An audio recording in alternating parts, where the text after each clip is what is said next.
Muy buenas chicos, bienvenidos a F-Total. Y en este vídeo vamos a tratar algunos de los escándalos más significativos y que marcaron un antes y un después en el mundo de la Fórmula 1.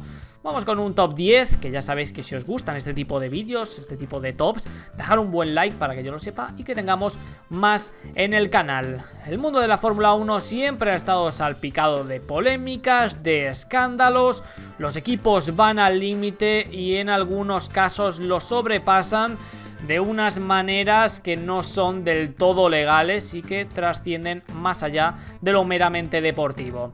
En este vídeo vamos a tratar los 10 casos que a mi modo de ver son de menos a más grave. Voy a intentar explicarlo de una forma muy breve y muy resumida lo que sucedió en esos casos y lo grave que fue en ese momento para el mundo de la Fórmula 1. Y comenzamos con un caso que sucedió hace relativamente poco, la temporada pasada. Budkowski, Renault decidió fichar a un miembro que hasta ese momento era de la directiva técnica de la FIA. Los equipos se llevaron las manos a la cabeza diciendo, pero ¿cómo se va a llevar Renault a un directivo técnico de la FIA que conoce los secretos de nuestros coches, que ha tenido en sus manos las actualizaciones de nuestros coches, sabe nuestros secretos, lo sabe todo, y ahora, a pesar de tener que estar 3 meses sin trabajar, porque esto lo pone en el reglamento de la FIA, va a tener eso a disposición Renault?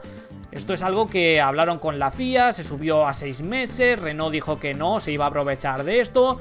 Ahí Renault estuvo avispada, pero fue uno de los últimos casos de polémica que ha sacudido el mundo de la Fórmula 1 y que además tuvo un segundo caso con Ferrari hace muy poquito tiempo. Un caso que se podría llamar espionaje indirecto, que Renault estuvo hábil y pues aprovechó de algo que la FIA no tenía en ese momento conocimiento de que podía suceder, porque no había sucedido hasta ese preciso instante.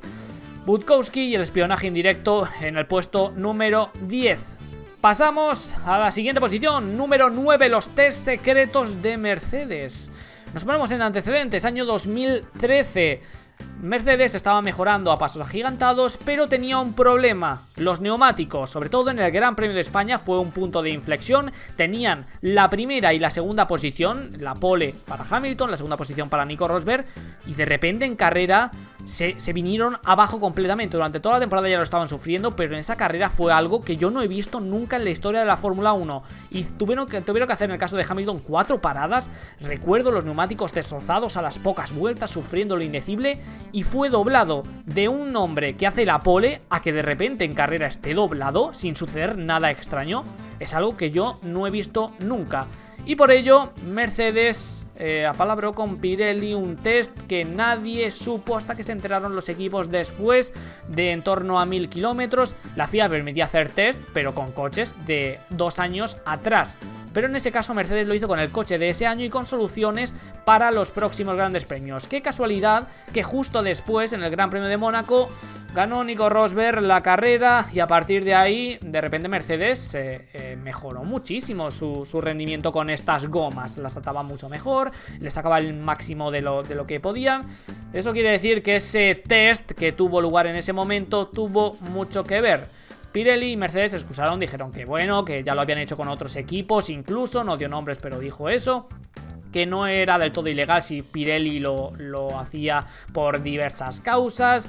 Y al final, pues últimamente no hemos sabido nada de esto, no ha sucedido nada más, pero eso fue un revuelo muy grande en el mundo de la Fórmula 1 y que, pues viendo lo visto que sucedió después, tuvo mucho que ver estos tests con Pirelli de Mercedes.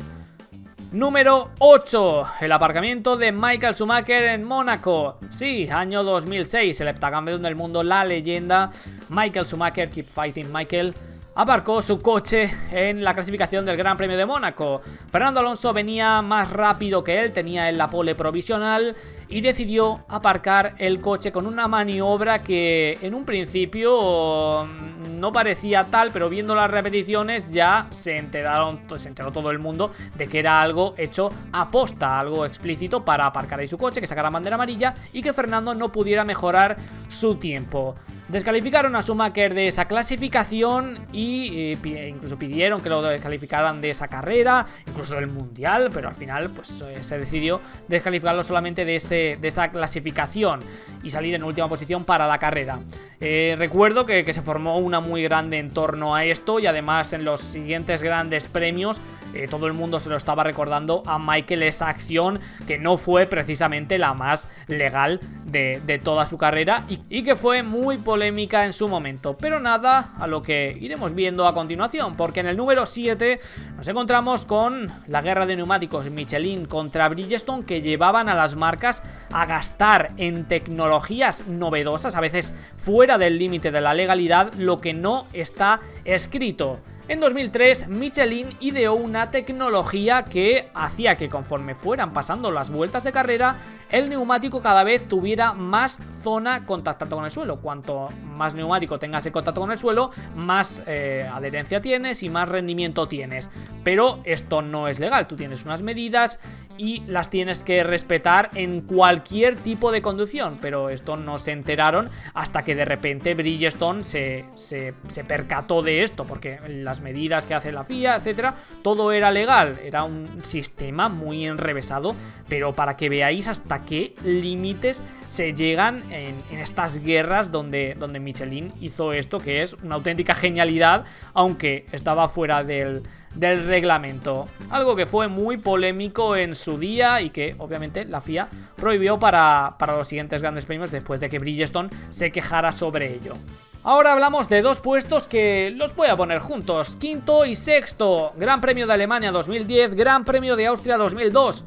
Las órdenes de equipo, al final hablamos exactamente de lo mismo. En el Gran Premio de Austria, no sé si lo pondría por debajo, por encima, porque en el Gran Premio de Austria no estaban puestas las órdenes de equipo, pero con esta acción se prohibieron las órdenes de equipo. Rubén Barrichello dejó pasar a Michael Schumacher justo en la línea de meta, tal cual, en la misma línea de meta, y tuvo una repercusión tremenda, fue un escandalazo tal por el mero hecho de que no era necesario, más que nada porque eran las primeras carreras de campeonato, tenía ya casi 30 puntos creo de diferencia Michael con respecto a Juan Pablo Montoya después de esa carrera, era una diferencia grandísima con esas puntuaciones que tenían en ese momento, no era para nada necesario, pero Ferrari le ordenó a Barrichello que dejara pasar a Schumacher, que no era legal en ese momento, pero fue un escandalazo por estas razones, en la última curva, en la última recta, y encima de todo con esa diferencia que se llevaban ya. Y en el Gran Premio de Alemania tiene a lo mejor incluso más delito porque no fue tan evidente, pero estaban prohibidas las órdenes de equipo. Esto es lo típico de la Fórmula 1. En el Gran Premio de Austria no están prohibidas las órdenes de equipo, se hace esta acción, después se prohíben. En el Gran Premio de Alemania están prohibidas, se hace y después se quitan. Al final esto suele suceder en el mundo de la Fórmula 1 muy a menudo. Al menos desde ese entonces hasta ahora no ha habido cambios en según qué situaciones que hemos ido viviendo. Que bueno, pues a algunos le gustarán más las órdenes de equipo, otros no. Pero son dos casos que han marcado mucho el mundo de la Fórmula 1. Número 4, y muchos de vosotros conoceréis casi todos estos, pero este es un poco más extraño.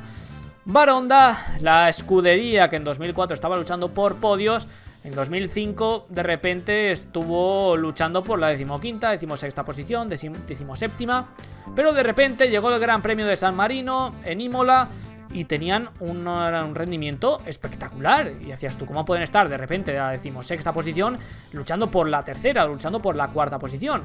Y después del Gran Premio, después de la carrera, la FIA encontró un depósito de combustible extra al que todos los coches tienen y el permitido por la FIA escondido. Y esto se tradujo en la descalificación de Baronda en ese Gran Premio de San Marino y en los dos grandes premios siguientes, que recuerdo que eran en Mónaco y en el Gran Premio de Europa que se celebraba en Nürburgring. Después de esta carrera ya no volvieron a tener ese mismo rendimiento, lo cual te hacía ver lo que tenía que ver este compartimiento con el resultado que obtuvieron en ese Gran Premio de San Marino, algo que fue muy recordado y una de las sanciones que vemos en este vídeo, que a pesar de no ser a lo mejor el más grave, que también pues es de las más duras de las sanciones, con 3 grandes premios, por así decirlo, de sanción. Continuamos con el número 3, que perfectamente podría ser el 1. Gran Premio de Estados Unidos 2005. Todos recordaréis esa patética carrera de 6 coches. ¿Qué sucedió en ese Gran Premio? Estábamos en Indianápolis, se corría en parte del óvalo y los neumáticos Michelin al pasar por el óvalo se dañaban y a las pocas vueltas reventaban, tal cual. Y en ese año, en 2005, no había cambios de neumáticos. Tenías que estar con el mismo neumático desde la primera vuelta hasta la última. Y si cambiabas el mismo, tenías sanción. Y propusieron un par de cosas. Una que no era lógica y al final de eso no estaban de acuerdo los equipos, que era cambiar los neumáticos, que se permitieran en esa carrera cambiar los neumáticos para que no se dañaran del todo. Y la otra era poner una chicane, que recuerdo en el previo que cada segundo había actualizaciones constantes de si se iba a hacer, si no. Y yo creo que al final, por la negativa de los equipos que sí iban a correr, de los Bridgestone, esto no se llevó a cabo. Los equipos manifestaron sus amenazas, que eran no correr, y finalmente todos se pusieron de acuerdo y no corrieron. Ninguno. Trulli salía desde la pole con el Toyota, que se habla que solo llevaba para una vuelta en la clasificación y por eso hizo la pole, porque sabía que no iban a correr en carrera. Y no corrieron, y solo corrieron 6 coches. Fue el podio de Thiago Monteiro, los aficionados tirando botellas incluso a la pista, indignados, no se veía ni en televisión la carrera, un auténtico desastre y algo que gracias a Dios pues no hemos vuelto a vivir en el mundo de la Fórmula 1. Pero eso fue un palo tremendo para la Fórmula 1 en Estados Unidos y un palo tremendo en general para el mundo de la Fórmula 1. Un escandalazo que podría ser perfectamente el primer puesto. Pero es que los dos primeros casos son los más conocidos y los más graves sin duda alguna. El Spygate, segunda posición. Ferrari, McLaren luchaban por el Mundial 2007 y había un hombre de la directiva técnica de Ferrari que no estaba muy contento. No estaba muy contento con la labor que estaba desempeñando en esos momentos, y ese hombre se llamaba Nigel Stepney. Y dijo, pues mira, pues como no estoy contento, le voy a pasar un dossier con todos los datos del coche de esta temporada a Trudy Cowland, un dossier de 780 páginas para que él haga lo que quiera con él. Pues que era un hombre, Trudy Cowland, de McLaren. Y a Trudy Cowland no se le ocurrió otra cosa, se habla de que su mujer se habla que fue él, de llevar ese dossier a fotocopiarlo a una tienda normal y corriente. ¿A quién se le ocurre llevar esto, un caso de espionaje, tal cual, a una fotocopiadora de su pueblo? Pues da la casualidad de que el hombre que era el gerente de esa tienda pues era muy ferrarista, era muy tifosi, y al ver esto contactó directamente con Ferrari y se destapó todo el entramado que había detrás. Incluso se filtraron algunos emails de Pedro de la Rosa, de Fernando Alonso, hablando sobre el coche, de diversos detalles concretos del mismo, lo que todo certificó esto. ¿Cuáles fueron las consecuencias de esto? Pues aparte del tremendo espectáculo, yendo jefes a tribunales, etcétera, una increíble lucha interna en esas escuderías, pues 100 millones de dólares para McLaren, y aparte la suspensión en el Mundial de Constructores de 2007. Se hablaba incluso de temporadas, pero al final se redujo en si volvían a hacerlo, se haría, y en el Mundial de Pilotos no lo hicieron por el bien también de la competición en sí.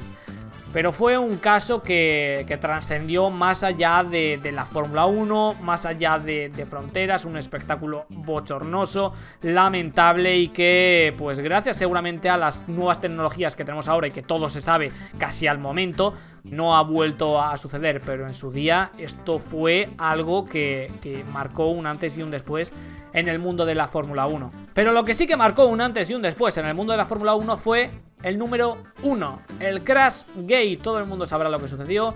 Un Gran Premio de Singapur 2008 en el que Fernando Alonso tenía un muy buen ritmo, estaba para luchar por las primeras posiciones, pero en Q2 se le quedó parado el coche y no se le ocurrió otra idea a Flavio Briatore que decirle a Nelson Piquet Jr. que cuando le dijeran que se estampara, que preparara, porque se iba a estampar en carrera para ayudar al equipo a conseguir los mayores puntos posibles. A lo que Nelson Piquet dijo, bueno, pues lo voy a hacer porque estaba pendiente de su renovación, de continuar con el equipo, no estaba teniendo muy buenos resultados y al final tuvo que acceder sin rechistar.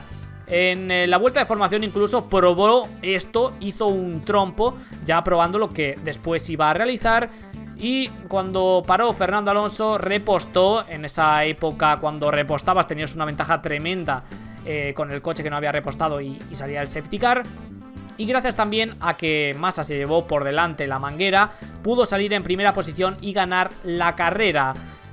Justo un año después, poco más de un año después, en el Gran Premio de Hungría, cuando despidieron a Nelson Piquet, se cabreó y decidió destaparlo absolutamente todo. Fue algo tremendo, se hablaba incluso de sancionar a Renault con 2 o 3 años de suspensión, pero si no volvían a realizar algo por el estilo no se aplicaban a Fabio Briatore sin volver a dirigir ningún cargo de la Fórmula 1 de por vida. Pat Simons también con 5 años, creo recordar.